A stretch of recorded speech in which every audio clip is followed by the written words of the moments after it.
Good afternoon and welcome to this episode of Safety Culture Solutions, sponsored by Safety Culture Strategies. I'm Mike Kinney, your host. Our podcast focuses on unique solutions, processes, techniques, procedures, all that to address safety culture because there's so many moving parts. You can keep track of everything we're doing this Safety Culture Solutions podcast. You can also find us on my Safety Culture Strategies website, www.scstrat.com, or you can send me an email at mike@scstrat.com. Each week, we focus on having featured guests that have a lot of experience, expertise, insight, different ways to do business, and we share that with all our viewers. And today, we are thrilled to have one of the best, in my humble opinion, Mr. John Drebinger. John's been an innovative safety speaker for over 31 years. He is known for his standing room only presentations at national conferences of the National Safety Council, ASSP, and the VPPPA. John's also spoken internationally in Canada, Finland, France, Peru, South Africa, and Kenya. He has over 400 clients who regularly have him speak at their national safety meetings. He specializes in doing on-site presentations for employees around the world for annual safety meetings, outages, turnarounds, safety award events, and any other opportunity to help companies ensure people understand how the options to be able to work safely together. He has coached many top speakers over the years, sharing his expertise and experience to help them hone and perfect their message and their results.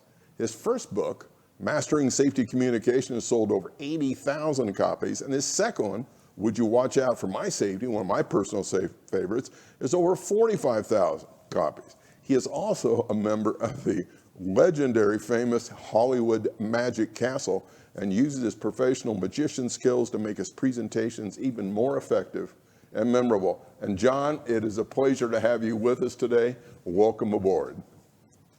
Thank you. Thank you very much. Appreciate you having me. Absolutely. Speaking of tricks, we'll start out with one just to check people's awareness, because in safety awareness is important. Yes, sir. And so we'll start out a little something. We've got in my hand here a little red ball. Okay. Now, all you have to do is keep track of where the red ball is. It's fairly simple. Okay. So right now, the red ball is in my left hand, correct? Okay. Yes, it is. Now, where's the red ball? It's in my right hand, or your right In my hand. right hand. Very good. Now I take the red ball, I put it back here into my pocket, just like so. Yep. And then, so it's in my right pocket. Now, I'll tell you what, though. This is where I'm going to try and fool you. And most magicians won't do this part, but I'm going to actually let you know this is the place where I'm going to actually try and trick you. So I'm going to take the ball here, and I'll monkey around with it in my hand, just like so. And then I'm going to see if we can make it and see if you can figure out which hand the ball is in. Now, oh, wait a minute. That's an awkward moment. But we'll take the hand a little bit like so. Very good. Oh, that's much better. Okay, now guess which hand it's in. Now, in this problem, I've got a little difficulty here because a lot of you are going to think it's in this hand right here, right? Yeah. So how many think it's here? Okay, we'll take a look. Now, you see it'd be wrong because right here is a red square. Now, that obviously makes a lot of people think the ball's over here in my other hand. Of course. But if we take a look there, you can see that there is a round black ball. The red ball's down here in my pocket, just like I told you to start out with. So you have to pay attention, make sure you've got your awareness going so that you can be safe. All righty. So that's a little of one of the ways I keep people's attention in meetings to get them. I start out with a trick. That way, people that are thinking, oh, great, there's another boring safety meeting, they are, in fact, going, oh, wow, I think I might pay attention to this. Okay. So go ahead. I'm all yours. Well, and to clarify, and John and I go back a ways, and the one thing I've learned over the years, John, I think the world out of you, but I really don't want to loan you my wallet because I'm not sure there you go. if I ever get it back. Yeah, I can't wait for the COVID-19 thing. It's hard to get somebody's watch off their wrist when you're in another room. But, that becomes truly a virtual and almost impossibility. And you know, it's interesting, though. I'm doing the Indiana Safety Conference on March 2nd and 3rd, and I'm there. The technique they used was they had us pre-record the seminar we were doing, and then they're putting it on their site as the breakout sessions. I'm also doing their keynote.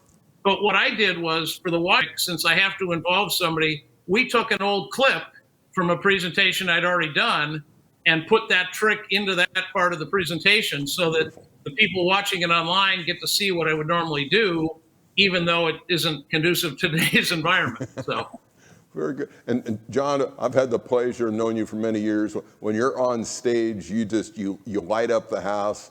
Everybody pays attention, not only all your magic tricks were nothing short of phenomenal. You got kind of this David Copperfield thing going on, I'm just saying. But the way the way you weave it, you get them emotionally connected, and they understand some of the personal commitments to safety.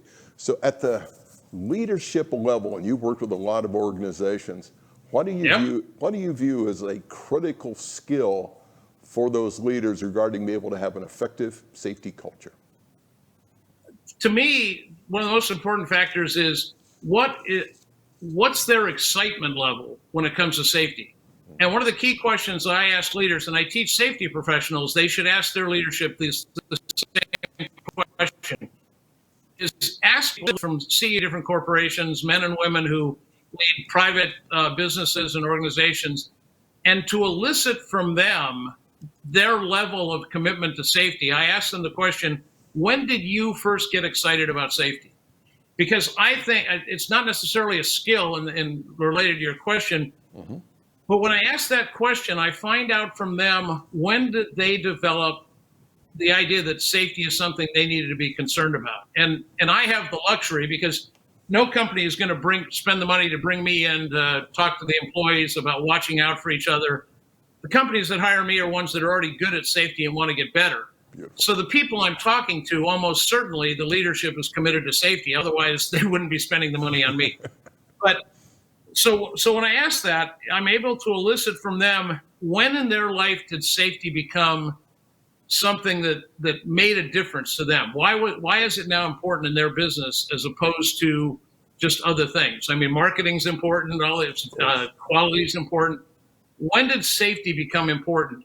And I believe that's an important leadership skill that leaders need to ask that question to people. Ask their subordinates. Hey, ask a first line supervisor. You just promoted somebody from a position where they were doing a task, they're a craftsperson, they're now a first line supervisor. I would love to ask them the question, if I were a leader, and say, when did you get excited about safety? When did safety become important to you?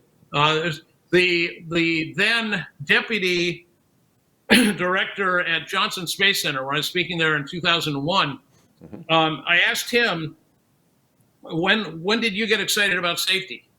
And he said, oh yeah, it was back when I worked for Johnson & Johnson years ago.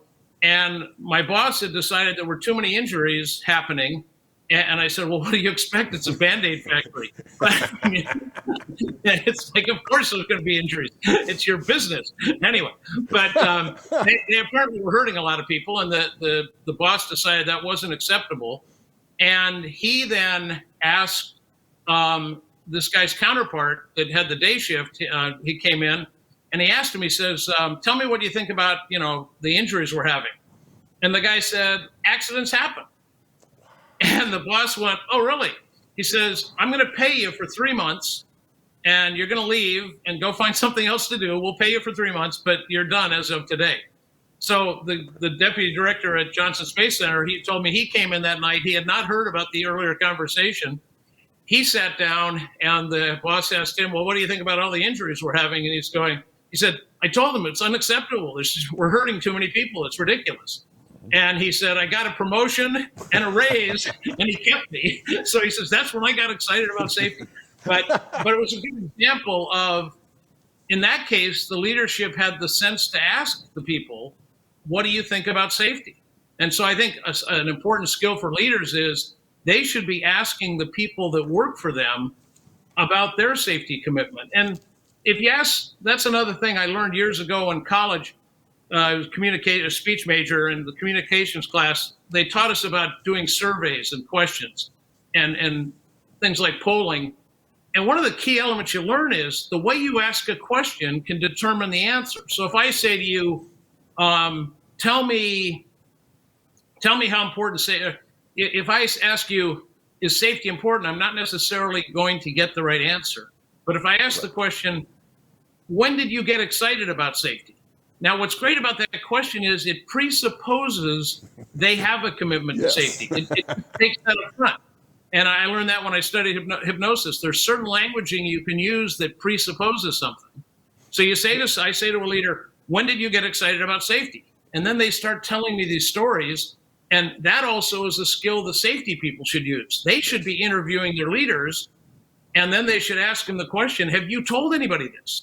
Do the employees know about your commitment to safety? That's a good skill point, is that leaders need to talk about safety.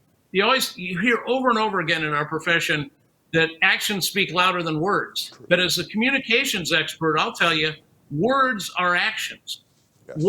What you talk about. If you talk to my friends, they will tell you a couple things. First off, I'm very active in my church. I'm on a board of directors for an organization. We train short-term missionaries. I'm an absolute space nut. Just a couple weeks ago, I was at Pad 34 at Kennedy Space, or at Cape Canaveral Space Force Station, and I was at Pad 34 on 20, and I'm there every year because that's the ceremony they hold, the memorial service for the Apollo 1 astronauts that died in the fire, January 27th at 6:30 p.m. in 1967.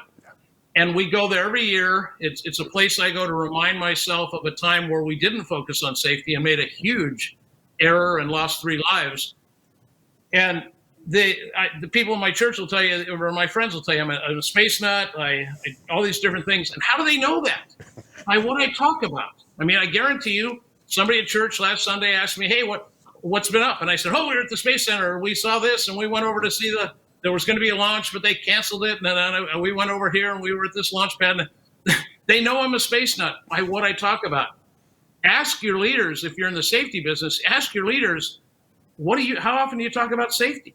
Do they talk about the importance of it? They may talk about marketing all the time, quality, all these other things. But if they never talk about safety, other than at a safety meeting, people get that it's not a value for them. It's not that important.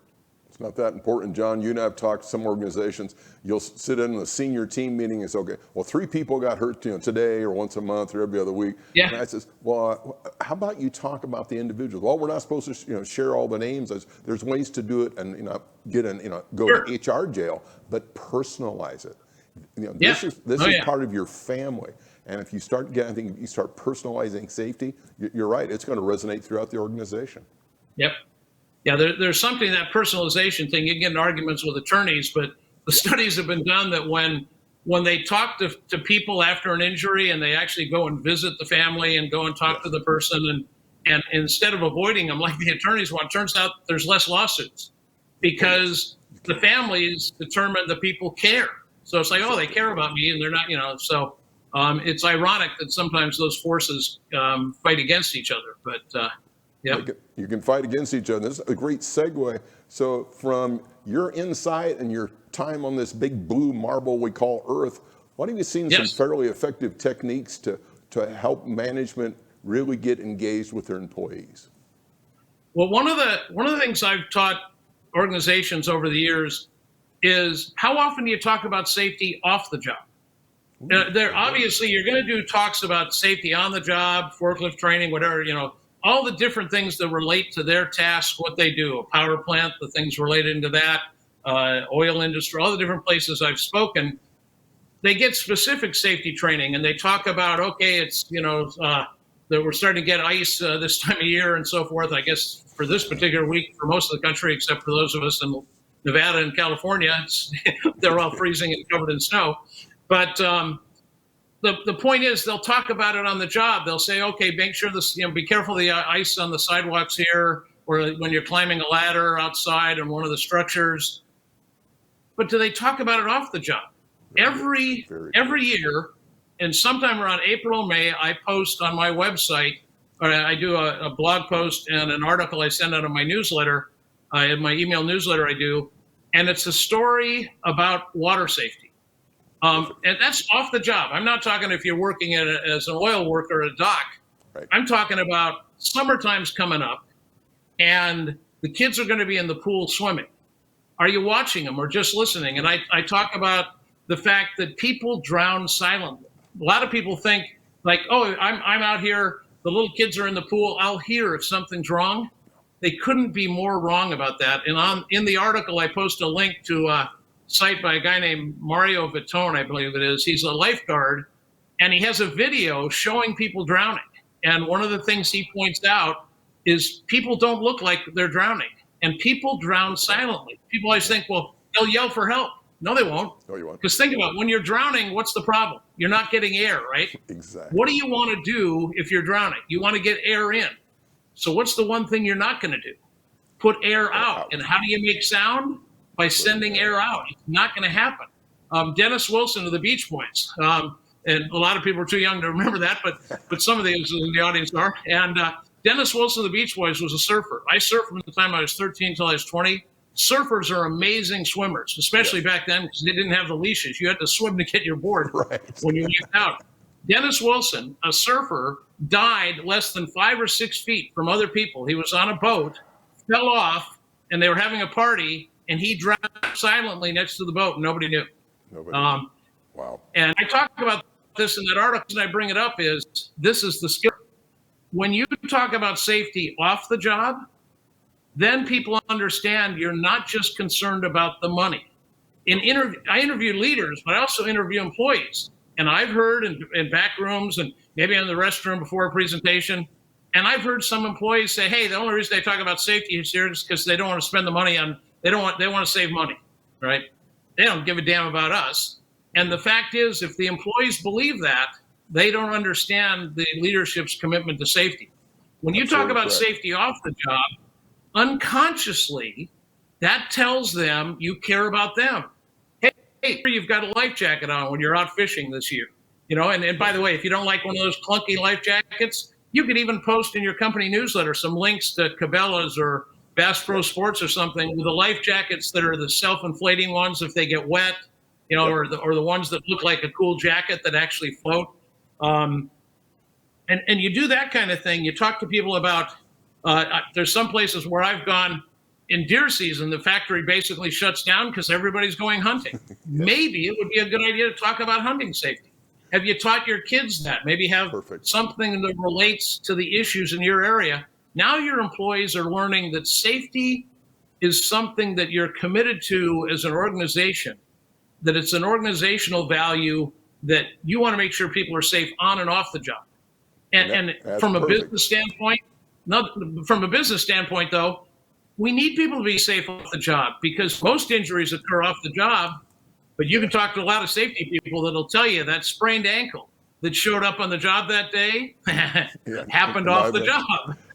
The guy comes to work and accidentally trips on something that day, and now it's a work injury, right? They know they brought it from outside. And so if you've got people working safely all the time, on and off the job, they're not bringing an injury to work with. Right. You know? And everybody wins. We're going to take a short break. We'll be right back. And I believe we may have a bit more magic in store with John Drebinger. Don't go away. Stand by.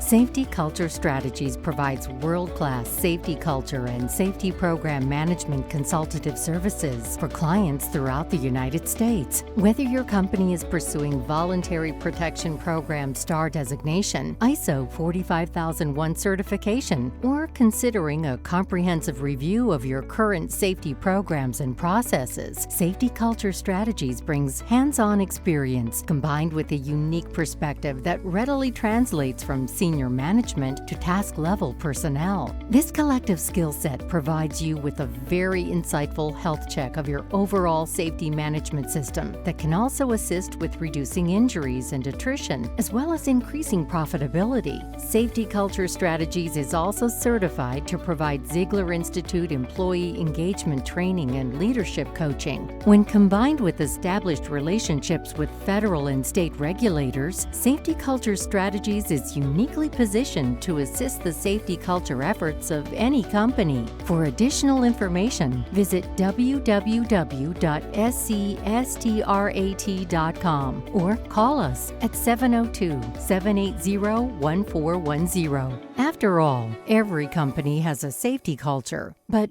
is it the culture you want?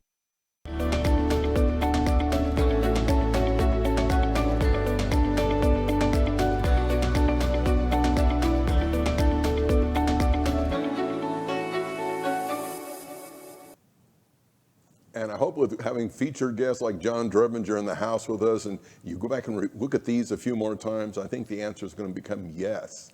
You're getting the culture you want. Well, John's out there rattling somewhere. I think he's got some more magic box of tricks there somewhere. So what do you got for me, big guy?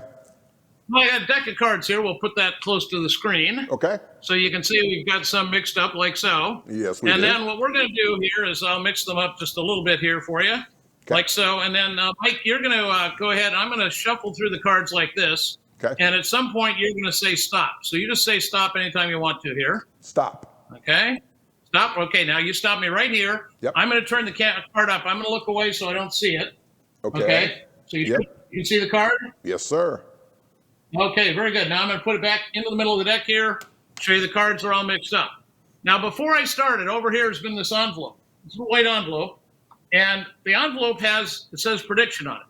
Now, the reason it says prediction is in safety, if you could predict the future, there'd be no injuries. There'd be no If you injuries. knew ahead of time what was going to happen, you wouldn't need seatbelts. You hit your car, you could just get out of the car and leave and let them hit it. But the fact is, that if you could predict the future, that'd be pretty cool. So I predicted ahead of time which card you were going to choose. Okay, so which card did we stop at? I'm supposed to tell you? Yeah. The five of spades.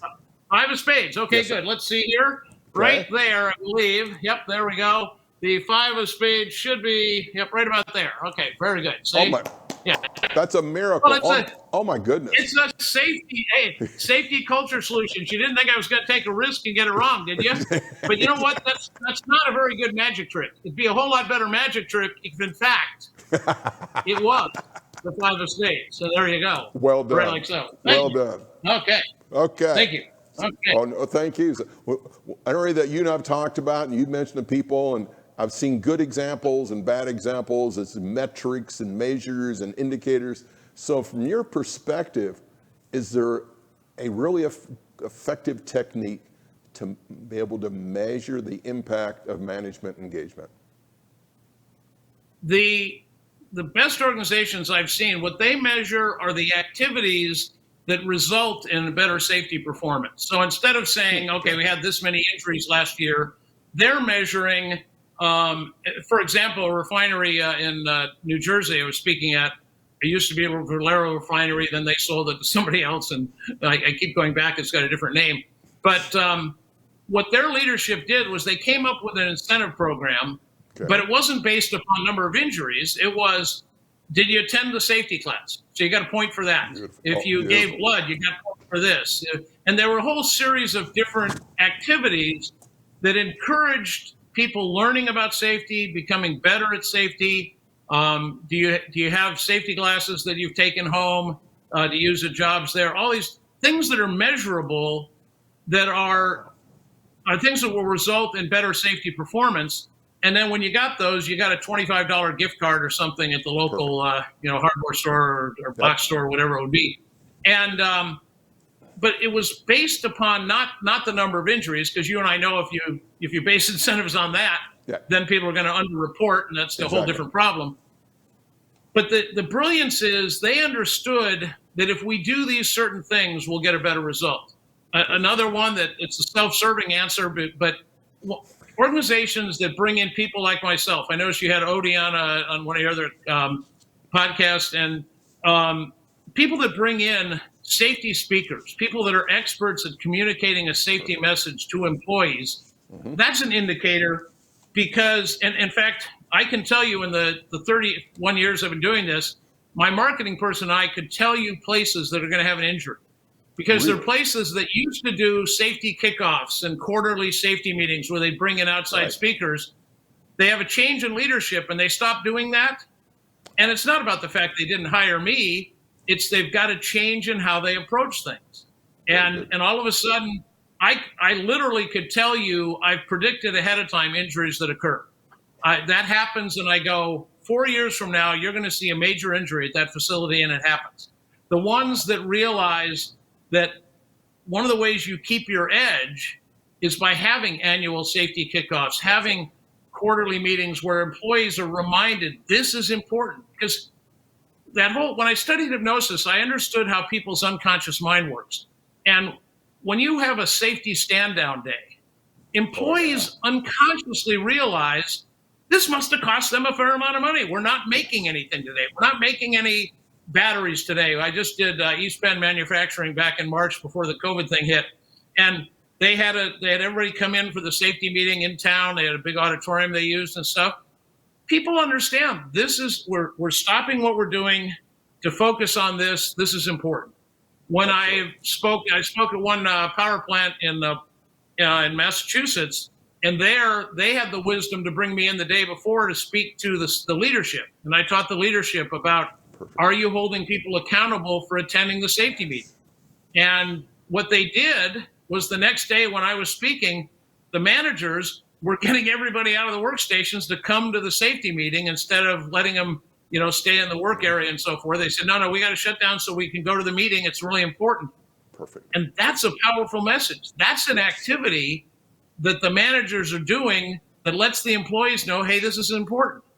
Perfect. Not only did they shut us down to quality or work to do this other thing, to maintain the machines or whatever else, they stopped us working so we could focus on safety. And that sends a very powerful message to the person's unconscious mind to say that safety is critical in what we do. It's not just, everybody always says safety's number one, and it isn't.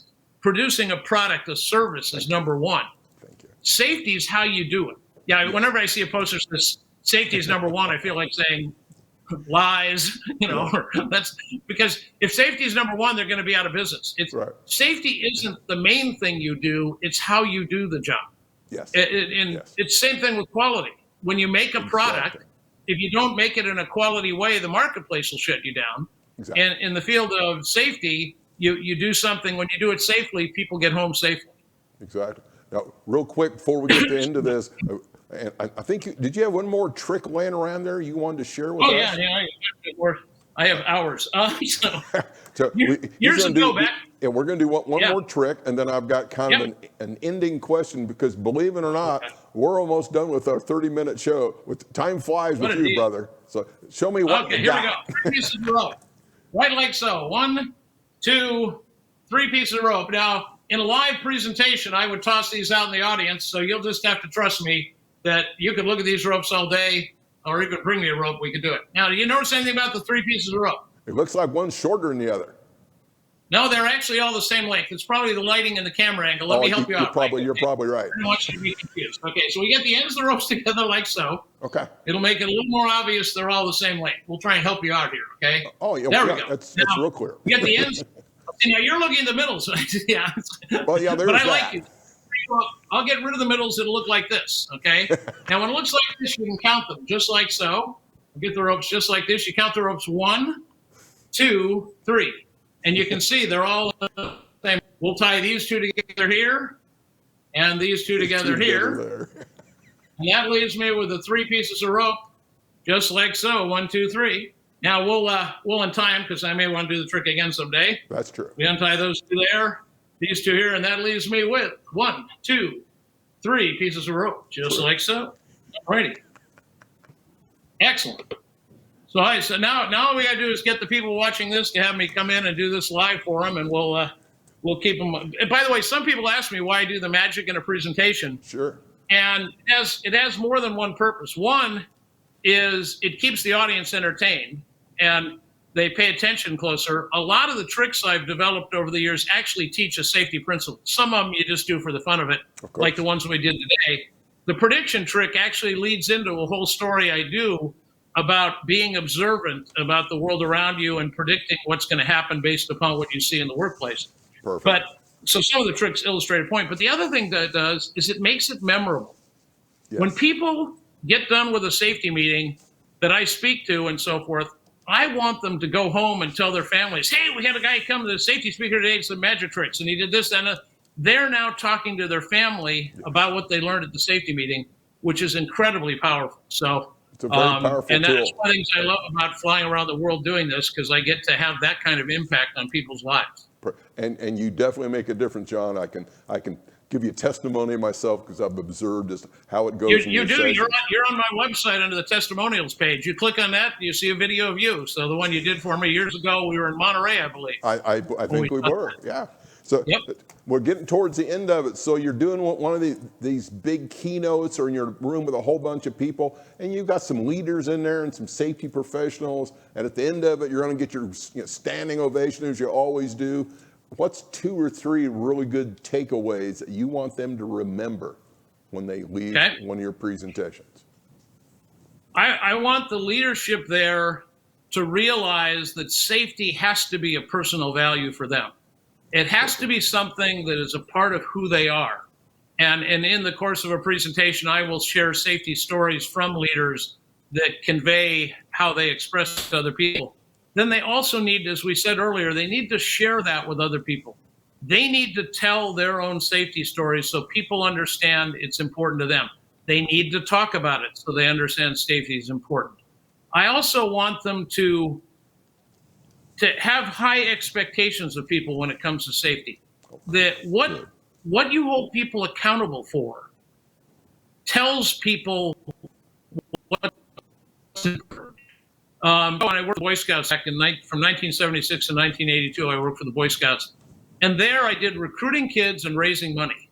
And my boss would ask me about those 2 things every day. They'd have a meeting and they'd say, how many kids you're going to recruit? How much money are you going to bring in? The one thing I was lousy at was returning phone calls. I was not good at that at all. And about once every 3 months, this is back in the days when you got the little pink slip that said while you were out, right, and you had the person's phone numbers before phone answering machines even. And my boss once every 3 months would call me in the office and say, John, we're getting some complaints. You're not returning phone calls. Like, oh yeah, I'm sorry. I just have a hard time with that. And, but you know what? My boss, he only asked me about that once every 3 months. He asked me about membership and money every single day. So I knew what was more important. And you know what? My boss was smart enough because I brought in so much money and recruited so many kids. He hired somebody to answer my phone calls for me. So, I mean, it was like, why not have the guy do what he's good at? But the key is I understood as an employee what was important to my leadership. Perfect. By what they held me accountable for. They held me accountable for membership and money. They didn't hold me accountable for returning the phone calls. Absolutely unless they were correct. membership and money, which were the ones I'd return. And that's a great way to close this. And John, we cannot thank you enough to being with us. To kind of summarize for all the listeners, those takeaways, that's what I've learned from you today, John, is that leaders, you need to be excited about safety. You need to be able to share your story and then talk to your team on why are they excited about safety? What was that turning point or focus point that made a difference? Look at safety off the job, all kinds of tips. So if they're at home working safe, number one, it's going to be kind of osmosis. They're going to be bringing it both ways. And I really like the idea of setting high expectations for those direct reports, because that old adage, you kind of measure what you get and what you'd be emphasizing. Well, ladies and gentlemen, that concludes this week's episode of Safety Culture Solutions. I want to thank our featured guest, John Drebinger, once again for being with us. He truly brought magic into the podcast today. Sorry, folks, I simply can't resist. Please help us out by sharing and liking and see what's going on with our podcast. Again, you can find us out there at Safety Culture Solutions, also on Facebook, also the Safety Culture Strategies.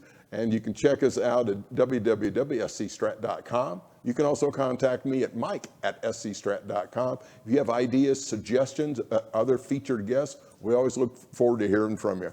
And in closing, I want to share the following quote from Steve Jobs. And for John, I think this kind of hits him right on the target. The only way to do great work is to love what you do. I wish you all the best in your safety culture journey. Until next time, have a great day. Bye-bye for now.